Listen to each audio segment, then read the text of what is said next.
Apa kok kayak happy banget gitu? Hah? Apakah Dika? Baik. Lagi kayak happy gitu. Kenapa gitu? Nggak apa-apa. Kenapa? Ya ampun, Kayak kayak lagi ini happy ya. banget gitu. Alhamdulillah. Radit juga lagi Oke. happy kah? Happy. Gue mah selalu happy.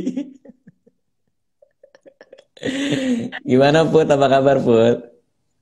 Baik. Dit, gimana operasi? Lu kan operasi kan? Lancar kemarin operasinya, Dit. Kemarin lancar operasi usus buntu. Cepet sih kalau sekarang karena teknologinya udah bagus kali ya. Cepet banget dokternya juga oke gitu. Jadi usus gua dipotong, abis itu besoknya setelah operasi udah langsung bisa bikin konten. Jadi lu konten. Kenapa?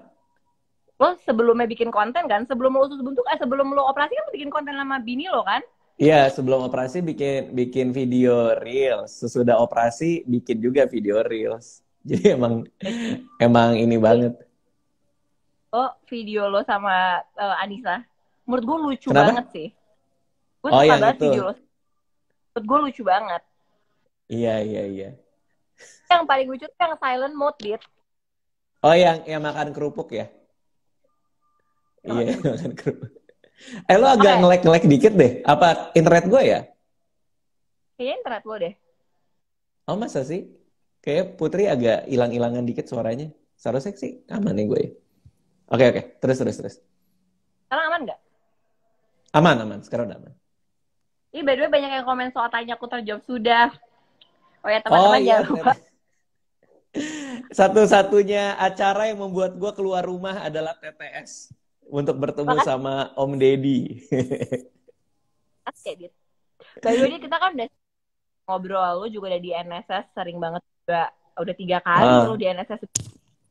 ya. Heeh.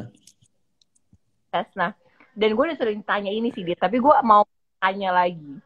Heeh, Ceritain dong, heeh, Dit, karir lo sampai sekarang.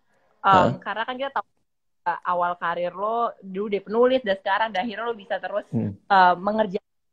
Ceritain dong, Dit, awalnya gimana? Waduh, kalau cerita awalnya panjang banget ya, dan langsung flashback betapa tuanya umur gue ya. Kalau ditanya awalnya kayak gimana.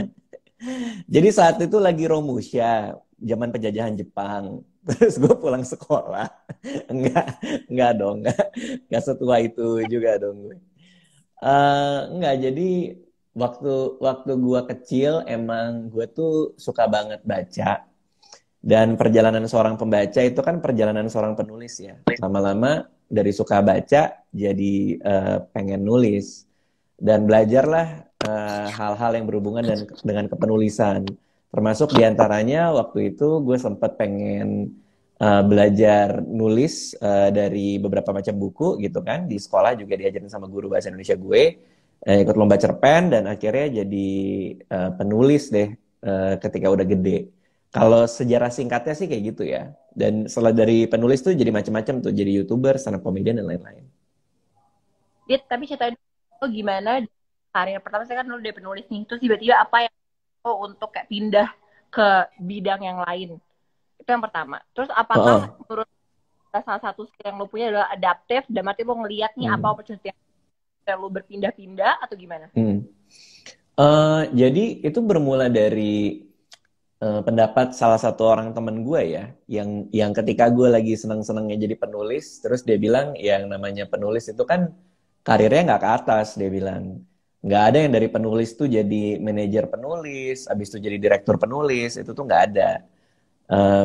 Adanya adanya penulis ya penulis aja. Jadi gimana lo ngembangin karir? Dia bilang waktu itu kayak gitu.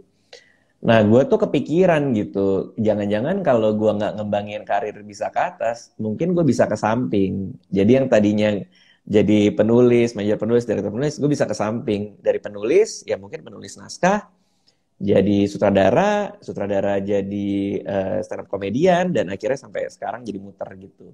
Jadi kalau pertanyaan lo tadi, kenapa sih gue banyak banget profesinya dan kesannya itu adaptif banget? Sebenarnya profesi gue tuh cuma satu sih, storyteller gitu. Jadi gue senang bercerita aja dan berceritanya lewat berbagai macam medium gitu. Dan kenapa banyak? ininya apa namanya ceruk-ceruknya ya karena gue nggak punya karir ke atas kan, ya gue bikin ke samping aja jadinya. Nah, Dit, berarti kan bisa dibilang sebenarnya dari situ kan lu juga berarti emang selalu align sama passion lo kan, Dit, sama skill Hmm. dari. Tapi kan Hmm. nggak semua village atau memiliki pekerjaan sesuai dengan passion nih, Dit. Karena kan Hah? sebenarnya tema passion. Kalau dari Hah? experience lo berhasil turn passion lo menjadi profit gitu, into profit atau into kayak business lah, Dit. Nah itu dia ya, gue tuh sebenarnya agak agak gimana gitu soal passion ya, karena kalau kita datang ke seminar-seminar motivasi kan yang dibahas kan selalu soal temukan passion Hmm. kamu, apa passion kamu. Gue tuh ngerasa passion itu semacam kata yang kalau kita nggak hati-hati menerjemahkannya itu kita jadi terjebak gitu dalam artian kayak sesuatu yang lo passionate banget. Kan tapi banyak juga orang passionnya cuma rebahan kan. Gue passion gue rebahan doang. Gue passion gue cuma nonton Netflix di rumah gitu.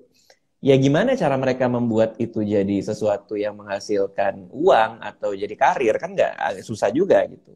Maka gue lebih suka bukan cari passion lo untuk bikin karir, tapi cari sesuatu yang jain itu rasanya kayak main-main.